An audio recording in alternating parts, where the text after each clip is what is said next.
Hey, what's up guys and gals? My name is Rick9G. Thank you so much for joining me today. We're going to be looking at Gilligan's Island bloopers. I want to welcome all the new subscribers and those have been supporting me for so long. Thank you so much. The success of this channel is due to all of you, so thank you. Now, you guys and gals have amazingly supported my last Gilligan's Island blooper video. It has gotten over 500,000 views, which is just blown me away. So I made another one for you with a lot more bloopers. If you didn't see that first one, you should really check that out. I'll leave a link in the top of this description. But let's get right to these bloopers. There's no real order that I chose. Everything's kind of out of order, except for the last one, which is my personal favorite. Hopefully you like it as well. Let's get right to it. Season 2, episode 26 is called Will the Real Mr. Howell Please Stand Up? Now, this is one of the great episodes because it featured the concept of having an imposter or a double for Mr. Howell, Jim Backus, and he played both parts, which is great to see him, especially with 1960s technology. It's great to see him play both parts. Now, there's a lot of bloopers in this one. Let's start out right in the beginning, and that is with Gilligan. He begins by building a sand castle right on the edge of what would be the lagoon, the ocean, and he makes his way to the huts. However, he has a little conversation with the Howells, and when he goes back, you see Mr. Howell and Mrs. Howell, they all run to the lagoon, and you see that the sandcastle is no longer there. Now, what's strange is why would it not be there? Now, that is supposed to be the ocean, but we don't really see any waves, and so there would be no real valid reason for the sandcastle not to be there. He was gone for only about 5 minutes. We don't see any remnants of it. We only see a log. That is a log, and that's because Gilligan trips over it, but that's it. Even if someone wants to argue that a wave washed it away, there should at least be a huge pile of sand there, but there's no remnants of it at all. As I said, there's more bloopers in this episode. Now, after Gilligan was working with the sandcastle, he runs, again, as I mentioned before, to the house. Now, he runs in this specific direction. He comes from the right side of the screen from the brush. Note that on the left-hand side, we have the hut. After they talk about the imposter, and Mr. Howell freaks out and goes to the same location where Gilligan once was, he takes the left-hand side that is behind the hut, which would have to take him to a different side of the island. He's going in an opposite direction of where Gilligan came from, and he ends up in the same spot. So, of course, that doesn't make sense, but it is funny to see him go the other way. Third and last blooper for this particular episode is great because we do see the two Howells, the imposter and the real one, meet at a time, and the imposter hits the real Mr. Howell over the head. Remember, there was no CGI, no computer graphics, so they had to do this in a reasonable way, and so they filmed Mr. Howell, and then they didn't film the other actor, but you can tell it a couple different times. Here's one where he's hitting the other man on the head. This is not, of course, Jim Backus. This is a stand-in actor. They don't show his face, but look how gray his hair is on the side. Jim Backus doesn't have that gray hair, and so that is a very blatant blooper there. And then if we continue looking, you will notice that the actor who's carrying Jim Backus is completely different, and he's wearing a plastic latex mask. Now, it looks like Jim Backus, but you could see how fake it is with the reflections and just how one-dimensional it is versus someone's real face. It's just something really comedic to see. Now, moving away from this episode to a season 1 episode, number 9, The Big Gold Strike. Now, this is a fantastic one of my favorites, where Gilligan finds a gold mine on the island. Of course, Mr. Howell, being the greedy man that he is, decides to take all the gold and everything for himself. The castaways find out, and they each take their fair share of gold. They decide to leave the island on a raft they found. However, each of them takes an amount of gold with them. They take an excess amount of gold, which actually makes the raft sink. Now, if you look at this scene with them sinking, I was blown away when I saw this. This was clearly a huge blooper. There is a man standing on the island. It's a little bit creepy to look at. I'll even lighten the image for you so you can see him. I could see it clear as day on my big screen TV. Might be a little hard to see here, but you can see him. He's an extra, or maybe a cameraman, maybe the director. I really don't know what he is or who he is, but there's clearly 7 people on the raft, and there's just this man standing there, and he's there for a while. He's standing there for a good couple seconds, and it's creepy to see him looking at the castaway sinking. The next blooper is also from season 1, episode 14. It's called Water and Water Everywhere.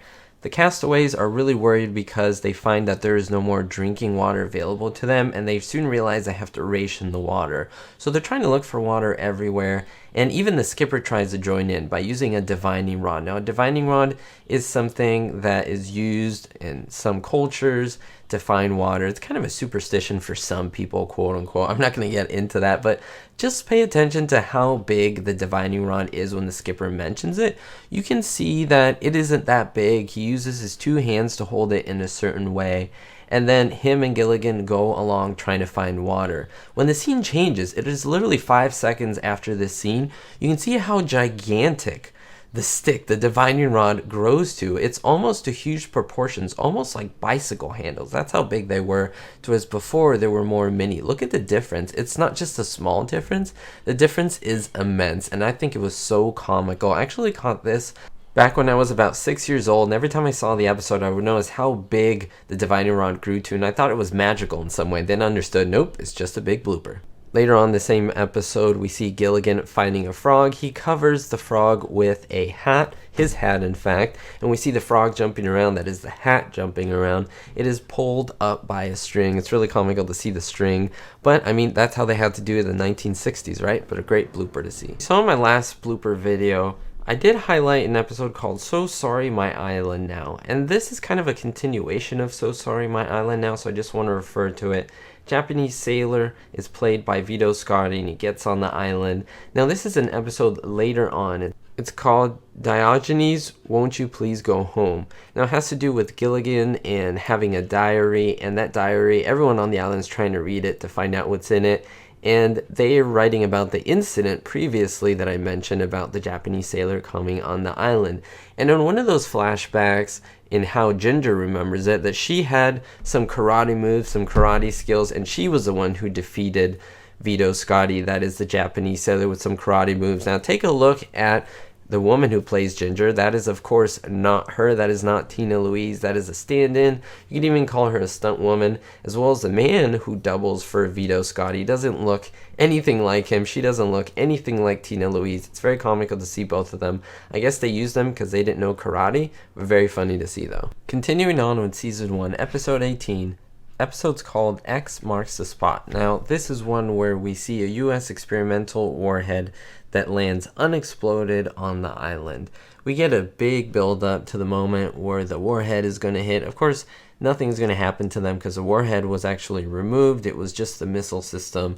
Now, when it comes down and is about to enter the lagoon, you can see that it is clearly a piece of film stock footage that is flipped upside down. What's actually happened is the rocket is going up, but they flipped it upside down and make it look like it's going down. And the reason you know this is because of the clouds behind it, the way they're moving and the direction they're moving. You can see that there's no way that clouds work like this, but it's really comedic to see this. Now, I have to say the moment with the man standing on the island is probably one of the creepiest, and battling with my favorite for this one. This one's very quick, but it is one that's pretty comical. It comes from the episode 17, Little Island, Big Gun. Now, in this one, we see Larry Storch make a guest appearance. He's coming on the island as a bank robber, and he is basically holding all the castaways hostage. Now, you see him holding the gun to Skipper, Gilligan, and the professor. He fires off a shot, and then the scene changes to a night shot. When we see the hut, if you look down on the left-hand bottom side, you will see a crew member that clearly gets in the way of the camera, and he notices and he moves out of the way. You can see his stomach